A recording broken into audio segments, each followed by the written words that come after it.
खबर धीरेन्द्र शास्त्री को लेकर, जो अक्सर अपने बयानों की वजह से चर्चा में रहते हैं। हिंदू राष्ट्र का बयान वो अक्सर दिया करते हैं और यही वजह है शायद कि अब AIMIM के निशाने पर वो सीधे तौर पर आ गए हैं। AIMIM ओवैसी की पार्टी है और उन्हीं की पार्टी के नेता हैं शौकत अली। उन्होंने अब धीरेन्द्र शास्त्री पर बड़ा हमला बोला है और साथ ही दावा किया है कि धीरेन्द्र शास्त्री जो है वो पहले मुसलमान थे। आखिर क्या है पूरी खबर, बताने के लिए पल्लवी हमारे साथ है। पल्लवी, क्या है पूरा मामला ये? दरअसल शौकत अली जो है वो मुरादाबाद में एक पार्टी कार्यक्रम में पहुंचे हुए थे।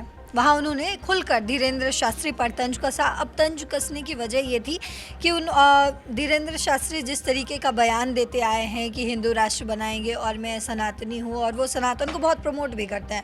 तो शौकत अली ने इस पर कहा, मुझे लगता है कि अतीत में धीरेन्द्र शास्त्री मुसलमान थे, वो हिंदू राष्ट्र बनाने की बात करते हैं, लेकिन सनातन धर्म का उन्हें सही ज्ञान ही नहीं है। पहले वो चारों वेद पढ़ ले फिर बात करें। शौकत अली आगे कहते हैं कि धीरेन्द्र शास्त्री को सनातन का मतलब तक नहीं पता।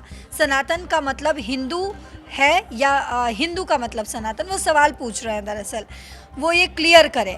उन्होंने फिर सवाल उठाया कि वेदों में अल्लाह और पैगंबर मोहम्मद का जिक्र क्यों नहीं है। अगर धीरेन्द्र को वेदों का ज्ञान है तो वो बताएं।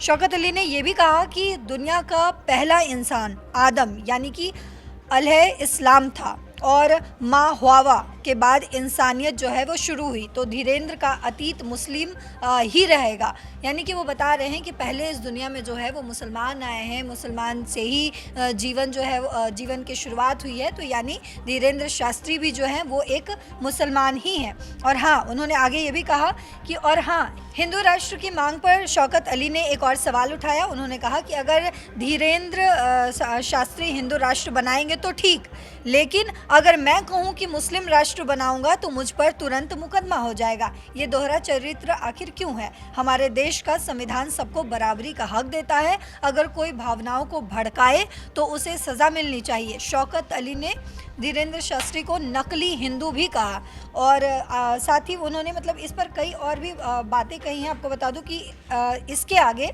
जो अपडेट सामने आई है वो ये है कि धीरेन्द्र शास्त्री के समर्थक जो है वो शौकत अली को धर्म विरोधी कहकर ट्रोल करते हुए नजर आ रहे हैं। एक तरफ हिंदू संगठन भी इसे साजिश के तौर पर देख रहा है और कह रहा है कि ये शौकत अली जो है वो साजिश रच रहे हैं। तो इस पर मुस्लिम समुदाय के लोग भी जो है वो शौकत अली के पक्ष में बोलते हुए नजर आ रहे हैं। लेकिन अभी तक धीरेन्द्र शास्त्री की तरफ से कोई आधिकारिक बयान नहीं जारी किया गया है और उनके धाम से सिर्फ इतना कहा गया है कि बाबा सनातन के रक्षक है। ऐसी बातें उनकी महानता कम नहीं कर सकती। यानी कि शौकत अली जो कुछ भी कह रहे हैं धीरेन्द्र शास्त्री को लेकर, वो उनकी पॉपुलैरिटी में कोई कमी नहीं ला सकती। और इस पर बता दूं आपको कि पुलिस ने भी मामला संज्ञान में ले लिया है। मुरादाबाद में शांति बनाए रखने के लिए अतिरिक्त फोर्स भी तैनात की गई है। AIMIM की ओर से ये बयान जो है वो राजनीतिक रणनीति का हिस्सा माना जा रहा है, क्योंकि यूपी में उपचुनाव अभी फिलहाल नज़दीक है। तो ये बहसबाजी जो है वो लगातार हमें देखने को मिल रही है। जी बिल्कुल, बहस देखने को मिल रही है। लेकिन जो दावा किया यहाँ पर शौकत अली ने कि अगर हिंदू राष्ट्र की बात जो है धीरेन्द्र शास्त्री करते हैं तो उनके खिलाफ कार्रवाई नहीं होती है, लेकिन अगर मैं मुस्लिम राष्ट्र की बात करूं तो मेरे खिलाफ कार्रवाई हो जाएगी। तो ये जो बयान दिया है इसको आप किस तरीके से देखते हैं? आपकी जो भी राय हो नीचे अगर कमेंट सेक्शन में मुझसे जरूर लिखें। धन्यवाद।